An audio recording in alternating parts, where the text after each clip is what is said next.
The America Now studio blazes with lights, the atmosphere electric like an arena on the verge of erupting. The audience packs the stands, creating a starkly dramatic contrast, one side donning bright red MAGA hats, the other side filled with defiant-eyed liberal fans. Whispers and the shifting of chairs blend, heating up the tension before the main event. All eyes are locked on the stage, where two figures prepare to clash: Trevor Noah, a global comedy icon, and Karoline Leavitt, the youngest White House press secretary in history. Tonight's live broadcast promises a fierce showdown, a brutal collision of two opposing ideologies. Before diving into the story, comment where you're watching from and don't forget to subscribe so you won't miss the latest stories. The host, a seasoned journalist with a calm demeanor, steps into the spotlight, his voice resonating over the noise. Welcome to America Now. Tonight we'll witness a cultural and political clash. Trevor Noah, former host of The Daily Show, just released a viral video mocking the administration's immigration and trade policies, even calling Karoline Leavitt a robot mouthpiece. The video spread like wildfire across X, and now we're about to see an unyielding face-off. The crowd erupts, clapping wildly. Trevor Noah strides out, his signature smile gleaming under the lights. In a sleek blazer, he exudes natural charisma, waving to the audience before delivering a jab. "I heard the administration's planning to tax laughter. I'd be bankrupt." The liberal crowd roars with laughter, but the MAGA group growls, their boos nearly drowning out the studio. Noah's video, a sharp satire of border security measures and tariffs, has racked up millions of views on X. His mimicry of Leavitt's press briefing style, complete with a quip about her robotic delivery, went viral with the hashtag #NoahBlowsUp, sparking a firestorm that Karoline couldn't ignore. The air grows heavy, like the calm before a battle, as the audience falls silent, only the faint creak of chairs audible from the stands, where MAGA supporters and liberal fans sit in opposition, their gazes defiant. Trevor Noah, with a confident smile, stands casually by the mic, his eyes twinkling as if ready for a comedy routine.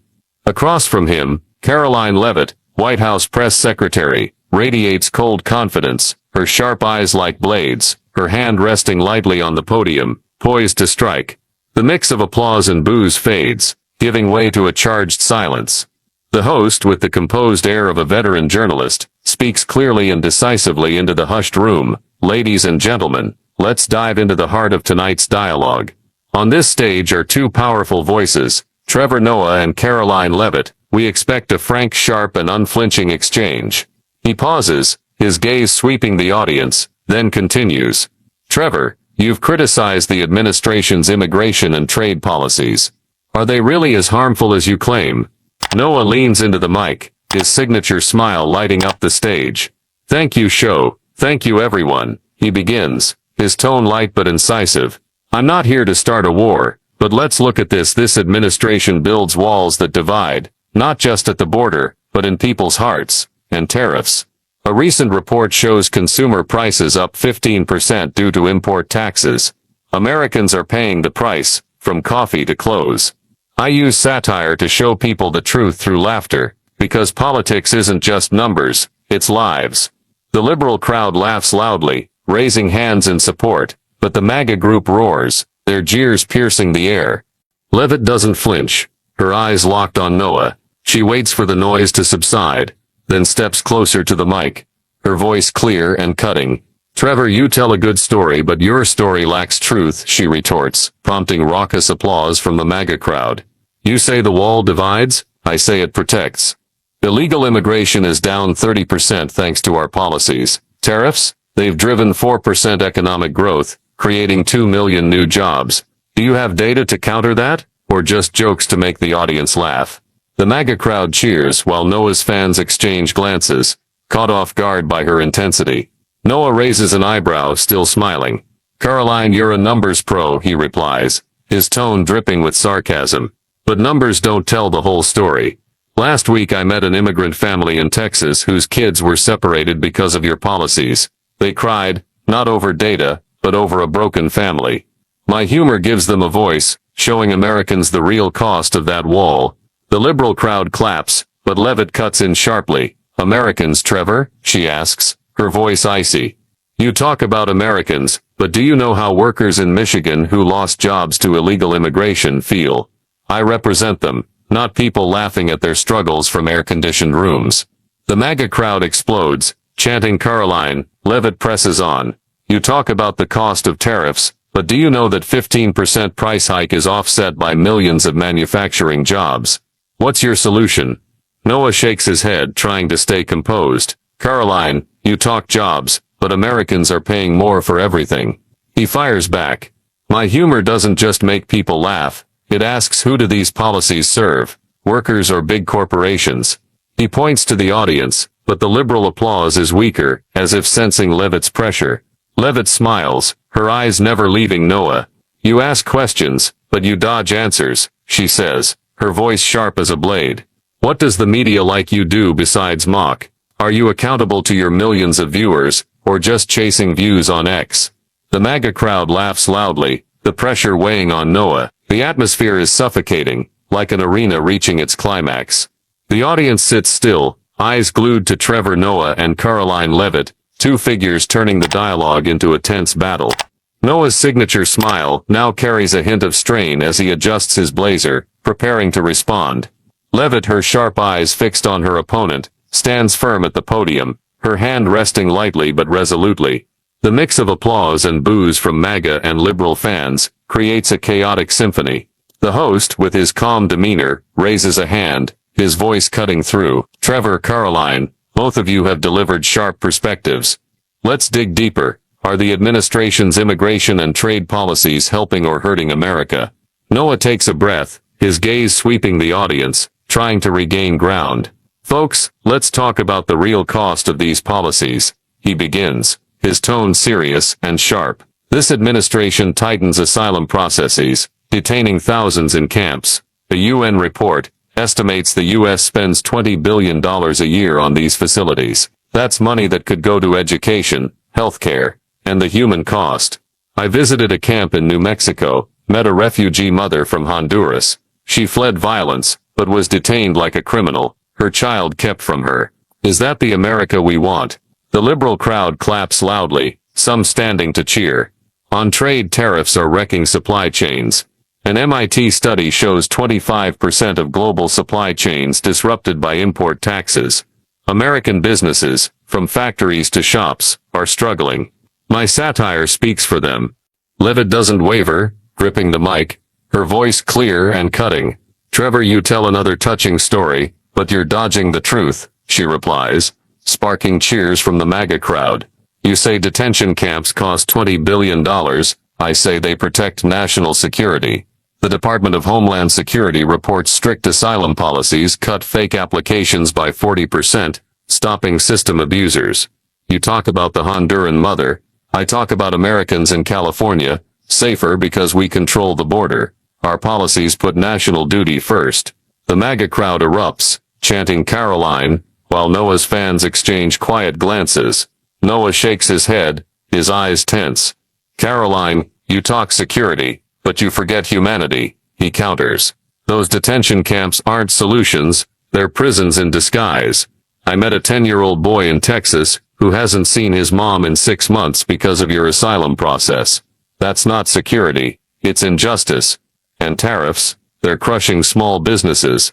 A U.S. Chamber of Commerce report says 30% of small factories cut jobs due to rising import costs. My satire asks, who benefits from these policies? The people or big corporations? The liberal crowd cheers, but the noise is softer, as if overshadowed by Leavitt's sharpness. Leavitt smiles coldly, refusing to let Noah gain the upper hand. The people, Trevor? She asks, her voice sharp as a blade. You talk about small businesses, but do you know tariffs have boosted domestic manufacturing investment by 30%? Factories in Wisconsin, Indiana are hiring thousands, because we protect them from unfair Chinese competition. You talk about the boy in Texas. I talk about families in Arizona, sleeping easier because we stop illegal border crossings. You want humanity? Fine, but what's your solution for handling 1 million asylum applications a year without overwhelming the system? The MAGA crowd leaps to their feet, clapping furiously, while Noah's fans mutter in dissent. Noah tries to regain ground, pointing at the audience. Karoline, You talk about investment, but you forget consumers, he says, his voice rising. I met a shop owner in Oregon who had to raise prices because tariffs increased import costs. Her customers, ordinary Americans, are suffering. And the asylum policy, it doesn't stop criminals, it punishes the innocent. My satire reminds us that America was once a place of welcome, not detention. The liberal fans cheer, but Leavitt swiftly interrupts. Welcome, Trevor, she asks, her voice icy.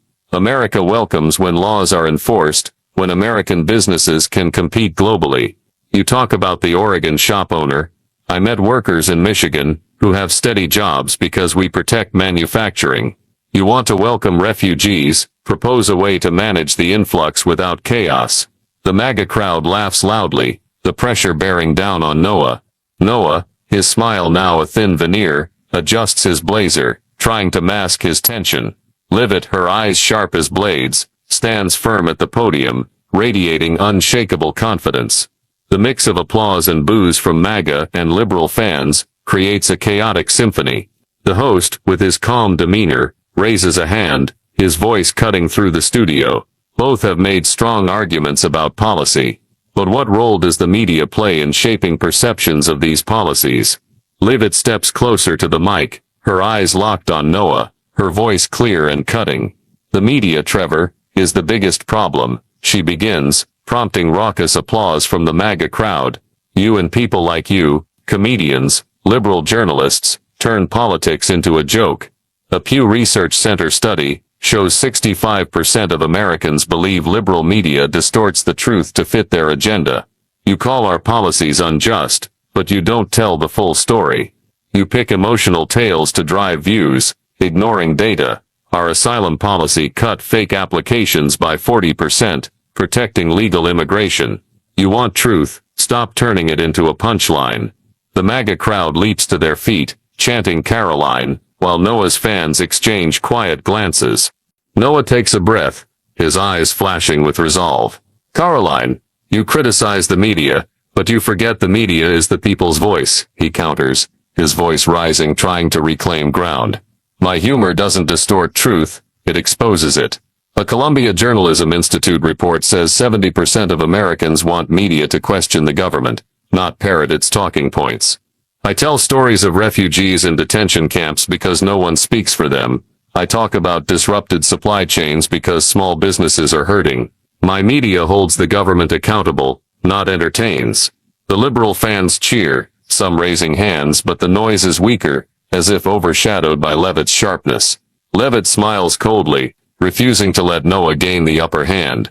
Accountable, Trevor? She asks, her voice sharp as a blade. You call that accountability when you cherry-pick stories to stir emotions. Your media doesn't question, it condemns. A Gallup poll shows only 30% of Americans trust liberal journalism. Why? Because people like you prioritize views over truth. You talk about small businesses. I talk about a 30% increase in domestic manufacturing investment, thanks to our trade policies. You talk about refugees. I talk about Americans who deserve protection before we open doors to millions more. What's your solution, or do you just want to make the audience cry? The MAGA crowd erupts, their applause drowning the studio. Noah shakes his head, his eyes tense but still holding a smile. Karoline, you talk about truth, but you forget truth isn't just numbers, he responds, pointing at the audience. I met a restaurant owner in Chicago who had to close because import costs rose due to tariffs. That's not data, that's a life destroyed. My media tells her story, so Americans see the cost of policy. And on asylum, your administration detains the innocent, turning them into numbers. My satire reminds us America was a land of opportunity, not suspicion. The liberal fans clap, but the noise is softer, weighed down by Leavitt's pressure. Leavitt doesn't flinch, her eyes locked on Noah. Opportunity, she asks, her voice cold. America is a land of opportunity, when we enforce laws, when we protect our people. I met workers in Pennsylvania, who have jobs because we shield manufacturing. You talk about the innocent, I talk about 500,000 immigration law violations yearly, straining our system. Your media doesn't tell the truth, it crafts stories to divide. Are you accountable to your millions of viewers, or just want them sharing your videos on X? The MAGA crowd laughs loudly, the pressure crushing Noah. Noah tries to regain ground, his voice rising. But your administration is the source of division, he counters. My media doesn't create problems, it exposes them. A Stanford study shows 60% of Americans feel the administration's immigration policy fuels social tension. I satirize to clarify that, to make people question. The media isn't the enemy, it's a bridge. The liberal fans cheer, but Leavitt cuts in sharply. A bridge, Trevor? She asks, her voice razor sharp. Your media is a wall blocking Americans from the truth. You say 60% see tension. I say 70% of Americans, per a Rasmussen poll, want tighter border control. You want to be a bridge. Tell both sides of the story, not just the one that fits your liberal agenda. The MAGA crowd leaps to their feet, clapping furiously, while Noah's fans mutter in dissent. The studio sinks into a heavy atmosphere, like a blade poised to slice through silence. The audience sits still, eyes glued to Trevor Noah and Karoline Leavitt, two figures pushing the dialogue to its most dramatic peak. The host, with his calm demeanor, speaks into the charged studio. Both have delivered sharp perspectives.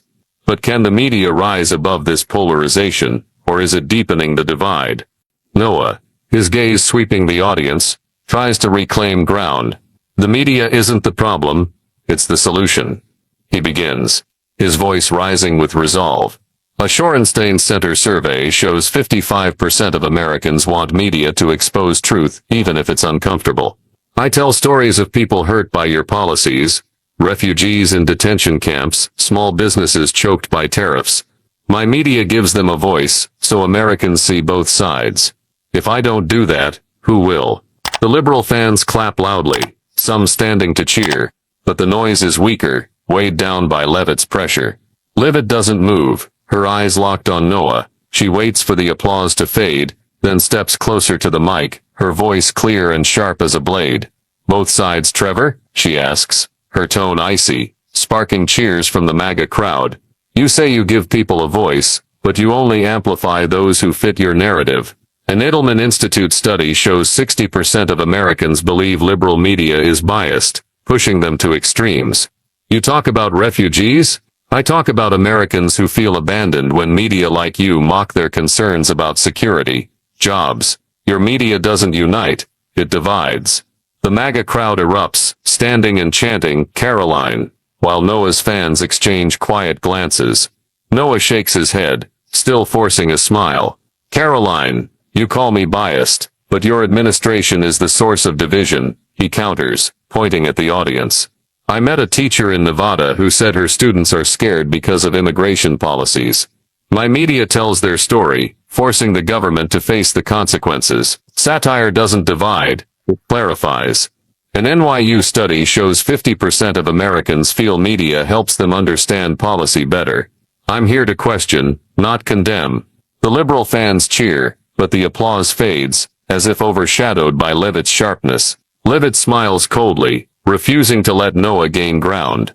Question, Trevor? She asks, her voice sharp as a blade. You don't question, you conclude. You talk about the Nevada teacher. I met cops in Arizona who say our strict immigration policies cut border crime by 20%. You say 50% understand policy through media. I say 70% of Americans, per a Rasmussen poll, want media to stop distorting and tell both sides. Your media is a propaganda machine, cherry-picking stories to fit your liberal lens. Are you accountable to your millions of viewers, or just want them sharing your videos on X? The MAGA crowd leaps to their feet, clapping furiously, chanting Karoline, across the studio.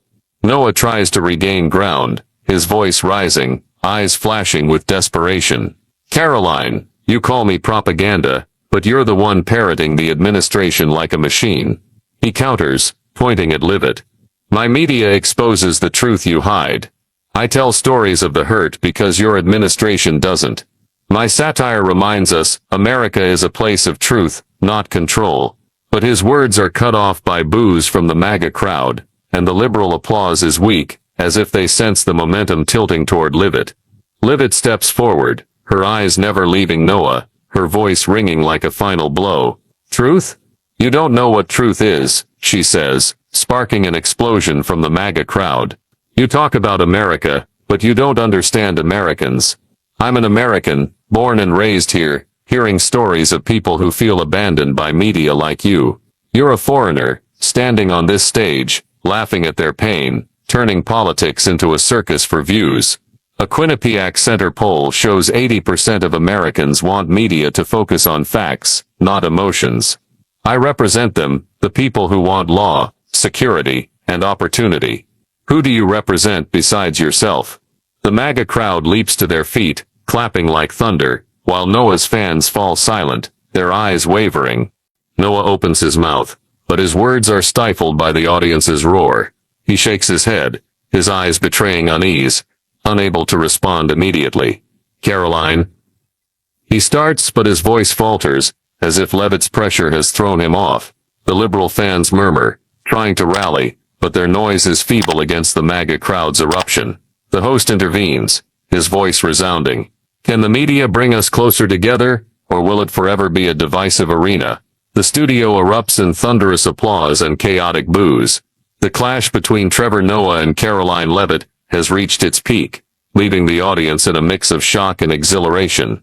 Noah stands at his podium, his eyes still betraying tension, his smile now a feeble attempt to mask his unease. Leavitt, with sharp eyes and a cold smile, stands firm, radiating the confidence of someone who just dominated the stage. The MAGA crowd leaps to their feet, chanting Karoline, like a victorious chorus, while liberal fans whisper heatedly, some shaking their heads, trying to find words to defend Noah. The host, with his calm demeanor, raises a hand, his voice cutting through the storm of emotions. Thank you, Trevor and Karoline, for a fiery dialogue. We'll take a break. As the lights dim, the studio becomes an emotional arena. MAGA supporters jostle to take photos, raising red hats high, shouting slogans in support of Leavitt, while liberal fans gather in a corner of the stands, muttering about Leavitt's personal attack. One liberal audience member, holding a coffee cup, shouts to a friend, Noah was just trying to tell the truth, but she played dirty.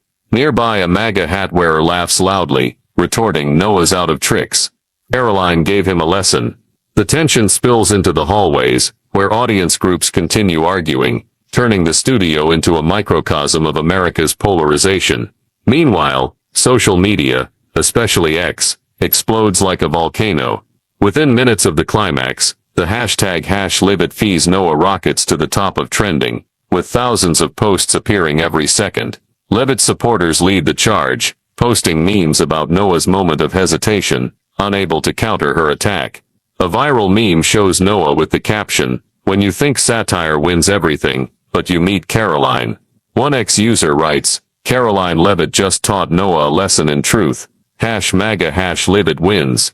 Other conservative accounts hail her as the queen of truth, sharing clips of Leavitt saying, you're a foreigner, laughing at Americans' pain. The post quickly garners millions of views, with thousands of comments like, she destroyed him, and Noah needs to go home. Noah's fans, though overwhelmed, don't stay silent, hitting back on X, defending him with the hashtag #NoahSpeaksTruth. One post from a liberal account reads, Noah stood up for humanity, while Leavitt just attacked personally. Who's the real divider? #Team Noah. Another viral meme shows Leavitt with the caption, when you call others a robot, but you're MAGA's mouthpiece. Fans share clips of Noah talking about satire's role, emphasizing that he represents the voice of the forgotten. However, their voices are drowned out by the MAGA wave, with posts heavily favoring Leavitt. Beyond X, TikTok and YouTube are ablaze. Short videos recreating Leavitt's dominance over Noah pop up everywhere, from quick cuts of her line, who do you represent besides yourself, to humorous parodies. A conservative YouTuber uploads a video titled Karoline Leavitt obliterates Trevor Noah, racking up hundreds of thousands of views in hours. Meanwhile, some liberal TikTokers post videos defending Noah, calling him a truth teller against power, but their engagement is significantly lower. Mainstream media jumps in. Fox News airs a brief segment praising Leavitt as a new star in American politics, describing her as someone who crushed Noah's antics with facts. MSNBC pushes back, criticizing Leavitt for personal attacks and calling her a spokesperson for polarization. Late-night shows tease the showdown with liberal comedians like Jimmy Kimmel posting on X. Noah tried but Leavitt didn't play fair. Meanwhile, conservative commentators like Tucker Carlson write, Leavitt just gave Hollywood a lesson. The America Now face-off between Trevor Noah and Karoline Leavitt is not just a TV moment but a cultural milestone, leaving a deep mark on America's political and public discourse. As the studio lights go out, the social media frenzy slowly subsides, but the fallout from this battle continues to ripple, shaping the images of both figures and highlighting society's polarization. Leavitt, with her commanding performance, solidifies her status as a political star, while Noah faces the challenge of rebuilding his credibility, both leaving a complex legacy for American politics. For Karoline Leavitt, it's a turning point. At 27, she not only proves herself a sharp spokesperson but becomes an icon for a new generation of politicians in the administration. Conservative allies, from senators to commentators, praise her as MAGA's hero. A Truth Social post from a senior administration figure reads, Karoline Leavitt is our future, truth and strength. Conservative outlets like Newsmax and OANN feature her regularly, making her a familiar face in debates on media and policy. A hypothetical Rasmussen poll post-event shows 68% of conservative voters view her as the administration's most effective spokesperson, bolstering her internal standing. Leavitt capitalizes on the momentum, appearing at MAGA events where she's greeted as a warrior who took down elitist liberal media. However, liberal critics, from MSNBC to newspapers like the New York Times, slam her for personally attacking Noah, calling her a spokesperson for polarization. A hypothetical Washington Post editorial writes, Leavitt may have won the stage, but she alienated Americans who want dialogue over confrontation. Yet, these criticisms only strengthen her image among supporters, who see her as someone daring to stand against Hollywood and the leftist media. For Trevor Noah, it's a heavy blow, but not the end. His image takes a hit among conservative supporters, with many on X calling him a loser or failed comedian. A hypothetical Pew Research poll post-event shows 45% of Americans with a more negative view of Noah, compared to 20% before. Still, among liberal audiences, he remains a trusted voice. Fans on X and TikTok continue defending him, sharing clips of his humane arguments, insisting he fought a propaganda machine. One fan post reads, Noah didn't lose, he stood up for truth #Team Noah. Noah chooses to respond through his work.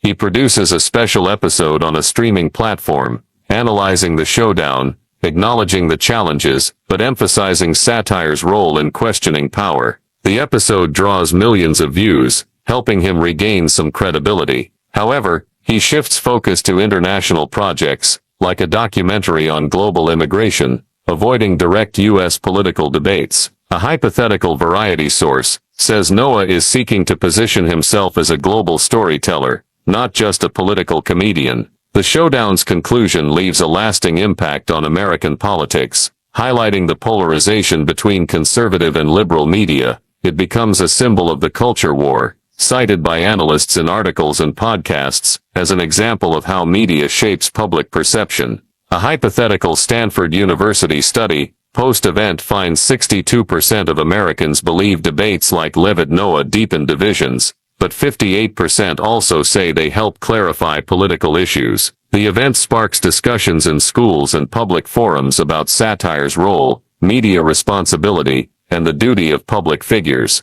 Leavitt and Noah, though at opposite poles, both leave their mark. Leavitt solidifies her role in the administration, becoming an icon of toughness and truth in conservative eyes. Noah, despite the damage, remains a voice for humanity to his supporters, but must adjust his approach to move past this setback shadow. The America Now clash between Trevor Noah and Karoline Leavitt is not just a TV event but swiftly becomes a cultural phenomenon, seeping into every corner of American life. After the stage lights dim, the heat of this war of words continues to spread through social media, entertainment shows, and public discourse, shaping how Americans view politics, media, and satire. On TikTok, it becomes an endless source of inspiration for short videos. Users recreate Leavitt's dominance over Noah, with audio clips like, "Who do you represent besides yourself?" layered into thousands of comedic posts. A popular TikToker creates a hypothetical video, dressed as Leavitt, mimicking her voice to destroy other comedic figures, racking up millions of views. Meanwhile, Noah's fans post analytical videos, turning his line satire as to expose truth into a rallying cry for content defending humanity. The hashtag #LeavittFeesNoah sustains its pull on TikTok, with over 10 million related videos, reflecting the community's divided yet creative response. Late-night shows quickly jump in. Comedians like Stephen Colbert and Jimmy Kimmel weave the showdown into their monologues, mocking both sides but leaning towards supporting Noah. In a hypothetical episode, Colbert says Noah tried, but Leavitt was like a MAGA machine with no off switch. These shows turn the battle into comedic fodder, but also highlight questions about satire's role in politics. Conversely, conservative podcasts like The Daily Wire praise Leavitt, calling her the one who ended Hollywood's antics, making her a cultural icon for those opposing liberal media. The clash also sparks deeper discussions. In college classrooms, professors use it as a case study to analyze media polarization, with student essays exploring the question, is satire still effective in a divided world? Public forums, from panels to book clubs, host debates on media responsibility, with Leavitt and Noah symbolizing opposing ideologies. A hypothetical Atlantic article remarks, the Leavitt-Noah showdown is a mirror of America in 2025, one side demands truth through data, the other seeks truth through emotion. The clash's ripple effect appears in pop culture. Independent artists create memes and cartoons, from Leavitt with the caption, "Truth beats satire," to Noah with "Laughter is a weapon." A hypothetical YouTube parody song, the Leavitt-Noah showdown, becomes a minor hit, with lyrics poking fun at both sides. The encounter is referenced in TV shows, from talk shows to sitcoms, as a way to reflect cultural divides. The story of Trevor Noah and Karoline Leavitt at America Now deeply reflects the polarization in today's U.S. society, where opposing views on policy, media, and truth collide fiercely. Noah, with his satire and human stories about refugees or small businesses hit by tariffs, represents a segment of Americans seeking empathy and questioning power. Leavitt, with data like a 40% drop in fake asylum claims or a 30% rise in domestic manufacturing investment, embodies the conservative prioritization of security and economic gain. The divide between them, amplified on social media with hashtags like #LeavittFeesNoah and a wave of memes, mirrors how X and TikTok turn debates into cultural battlegrounds. The immediate social media reaction and lasting fallout, Leavitt emerging as a MAGA icon, Noah pivoting to international projects, show Americans often reinforce existing beliefs rather than seek common ground. The lesson is that in a polarized society, listening and genuine dialogue matter more than trying to win a debate. Instead of just defending stances like Noah and Leavitt, we should learn to acknowledge the other side's data like Leavitt's numbers and human stories like Noah's approach. For example, when discussing immigration, consider both the humanitarian cost of detention camps and the need for national security. In real life, this can be applied by joining community forums where Americans from different perspectives share personal stories and data, rather than just arguing online. By listening, we can build bridges, as Noah once hoped, instead of erecting more walls of division. Thank you for following the fiery showdown between Trevor Noah and Karoline Leavitt. Subscribe to the channel to not miss in-depth analyses of American politics and culture. See you in the next video, where we continue exploring the stories shaping America.